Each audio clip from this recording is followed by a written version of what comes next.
Bonjour, bonsoir, dear friends, Wine Style. Look at this amazing, incredible, fabulous, charismatic team. Dear friends, it's a unique day at Raymond Vineyards today. We are in the wonderful guest house, and you could see our irresistible Stephanie Putnam, our fabulous and gorgeous Katie Carter, our charming and wonderful Brian Maloney, who just neatly shaved for all of us today, our flamboyant Thane Knudsen, and our very talented vinegar maker, in addition to his wine skill, Ryan. So, dear friends, you may wonder, what are the bottles we have in front of us? It's a good guess. It is vinegar indeed. We won't say to make good vinegar, or good wine takes a lot of vinegar, because we don't want that to happen. It's not like beer. But we are today evaluating an incredible amount of vinegar, because we've been at Raymond Vineyards into a separate area making a little bit of vinegar over the years, as well as at Deloche, as well as at Buena Vista, as well as at JCB. And it's been really fun today to evaluate the mother, which is the foundation of what gives you the history, the heritage of the taste and the profile, to all the competition. So Brian, you went shopping. What happened? We did. We really wanted to get a breadth of what is vinegar and the different categories out there. So we went to 5 different locations and picked up bottles of red wine vinegar, cider vinegar, and balsamic styles, and brought them all back here for us to enjoy this morning. So the goal, dear friend, is to make an insane, phenomenal vinegar. We have over the years, but now we want to bring some professionalism. And we heard Ryan, part of our winemaking team and running all our wonderful tasting, has a lot of expertise in vinegar. Don't divulge your sources, but tell us about what you've been doing over the years. Let's see. Take some red wine, put it in a barrel, oxygenate it, and just keep it warm to help the alcohol ferment into acetic acid. And you've made some incredible ones. Yeah, and I have a new batch starting right now. So this is fun. You could do that at home, in your garage, in your back kitchen, in your provision area. Really highly recommended, because it's really entertaining as well, and it complements your vinaigrette. Obviously, any beautiful dressing. Stephanie, you. I dressed for the filming today? Yes, I did. She always looks good. Look at those beautiful hair. You know, great dancers, and my mother would tell you on her feet used to put vinegars as well on blisters. Very good for you. That sounds painful. Very good for your complexion of your skin. How many of us every morning, Katie, I know you're doing it, having a little teaspoon of vinegar? A little bit of apple cider vinegar in the morning is a great way to get your gut primed for the day. So this was an interesting lineup to explore options of vinegar, from drinking vinegars to salad vinegars. So yeah, and when you think about, mignonette as an example, you may want to choose your vinegar well. And I really recommend that you do what we do at Raymond which rarely happens. Don't finish a bottle of wine, and it's one of those fantastic Cabernets. We end up, putting it into the vinegar barrel, and we let this over time give us the wonderful flavor that we have in front of us. So, Brian, what shall we do? Thane, Stephanie, Katie, Ryan, shall we suggest that we've narrowed down to 4? Well, 5. I think we have a couple categories here that we've talked about. So, Thane, do you want to maybe touch base? Yeah, sure. So when you're thinking about vinegar and the tangy zip, that's what unites this whole category. But there's a lot of variety in there, between something that we would drink to something that is more like dipping style. So it's super dense, almost chewy, juicy, and has a lot of richness to it. So you kind of have to separate that out a bit. So we started with the drinking vinegars and then worked our way into the deeper, darker categories as we went through. But they all have that wonderful, fresh zippiness to them. And then you're really tasting for complexities past that. What I thought was also really interesting is we had a couple home vinegar making examples here today, and the quality of them was actually quite good. In fact, Maybe the best of the best. That's so cool. Yeah, I would say it's right up there with what you are finding at some of your local grocery stores across the country. Maybe your neighbor next door might have something better than some of those other locations that will remain nameless. Perhaps because of the base material for the mother material that was used. That's right. Estate juice. Estate juice. Estate juice. And that's the key. So, personally, I've narrowed down to 4 or 5 on the vinegar side, and then we could talk about balsamic vinegar style from Modena or not Modena. And maybe, we go around, and Katie and Stephanie, maybe we start with the ladies. You narrow it down to 4 or 5 as well, right? For the red wine vinegar. Yes. So what are your champions?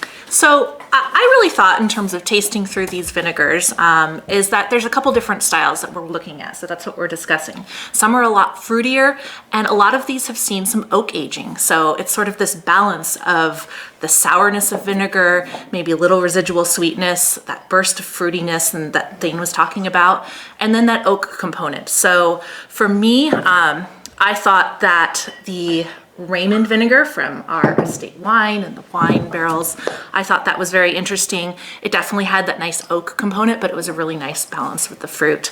The one from Oakville was great too. I thought that was a little bit more savory. I really thought that it had nice herbal components and it's less sweet. So those are 2 of my top ones. I thought the Girl in the Fig one was interesting too. Also a bit overtly oaky, but some nice dried figgy, dried fruits. So. Wow. Great description. I must say, I'm very aligned with your thoughts, Stephanie. I know you're going to be partial to the Raymond vinegar, of course. Well, of course I'm going to be partial to the Raymond one, but I would say that as a general rule, I tend to favor more the balsamic, more the aged style, because I think it allows you to use it on salads, or you can use it as dipping with your bread. So to me, it's more versatile. And I like that kind of balance of the sweet and the sour. So I always go for more of the aged balsamic. Yeah, that's right. So if we continue to really think in the second vinegar we can do with Raymond, which is first the red wine, how would you recommend we age it? Because, shall we use smaller barrels? Shall we stay on the big barrels? What's your thoughts? Well, I think one of the keys is oxidation, so I would vote for a bigger barrel. Great. Well, we have a few of those. We have some barrels. Yeah. So, well, ladies, thank you so much. Let's keep going around. Whoever wants to jump in, right? You're allowed to vote for your own. Okay. I did like some of the homemade vinegars, naturally, but I also thought the McAvoy Ranch vinegar of Pinot Noir was interesting because that was the only Pinot Noir in there, where the others were probably Cabernet or Bordeaux based. Yeah. And then the Raymond vinegar definitely had some brown sugar, orange, and nuttiness in the nose, which I can't help myself but write tasting notes, so there you go. Yeah, that's great. No, thank you for highlighting as well the Pinot, because we think, specifically with Deloach Vineyards, we have some amazing potential there with the estate wines that we could obviously, reorientate a little bit of it to make an estate vinegar would be really incredible. It makes me sad that you would have a partial bottle of estate Pinot. Or Chardonnay. Well, how much salads do we have? And I think we need to think I about... finish all my estate Pinot, I tell you that. Me too. But with a little lime, a little lemon, very nice olive oil that we produce.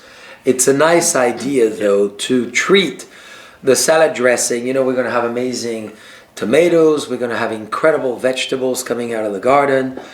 We make our own goat cheese now, and our wonderful burrata that Raphael does, and all the great things coming out of our kitchen at Raymond and Deloach. I think it's fun to be able to dress it up a little bit with something. Well, and I think one of my favorites from the red wine was the one coming out of the Vanderkamp vineyard. That It's a kind of a Solera system of vinegar that Martin and Ulysses. I had that one earlier. That one was quite good. Yeah, have been making for decades. And what's really interesting is they actually use pieces of volcanic rock and put that over the bung of the barrels, and it slowly dissolves into the vinegar over time as the vapors of the acetic acid kind of melt it down. So I think you get a lot of complexity off of this. It's a little bit more of a sherried style, so not necessarily the freshness and fruitiness that I saw off of, for example, Ryan's homemade effort, or the Raymond for that matter. But there's a lot of complexity in vinegars out there. That was one of the fun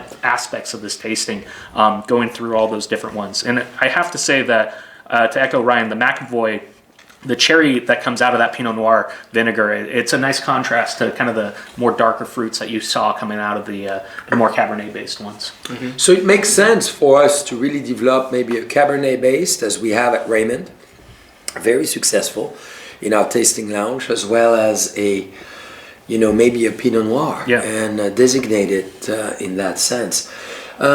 Thane, you really liked as well as I did this barrel-aged balsamic from Oakville Grocery, from what I noticed. Absolutely. I think it's interesting when you get into the smaller lots, the ones that don't produce quite as much. You start to get a little bit more character and expression of the components of that. It's not as commercialized necessarily, and so you get some more layers and some more wild character, especially like with Ryan's here. Actually having the mother going through that process, seeing or adding in a Solera where they have multiple years and multiple batches that go into each bottle. It's really cool to see that layering effect, and I think you get that out of like the Oakville or the Vanderkamp. You're starting to get some more of those complexities in there. It's not just cherry berry, but you're really getting some cool layers of flavor in there.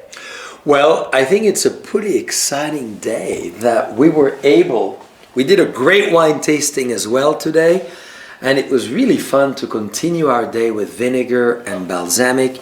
We've done, dear friends, that many times with our beautiful olive oil, from Wapo Hill to Raymond to Deloach to naturally Oakville Grocery. So we have a great assortment of what comes from Mother Nature as well, and this time it comes from our cellar, which is pretty cool. So, dear friends, make sure you get, I think the verdict is the Raymond, is the Oakville Grocery, is Ryan's personal production, so we're going to have to negotiate. And you're going to get a good deal from Ryan? Oh, wow, no, let me be your... I'm great. And I'll take a commission for you. Here we go. And then we love the Vanderkamp, who happens to be a wonderful grower of Deloach in our Vineyard Designate series. So I think we're up to something great.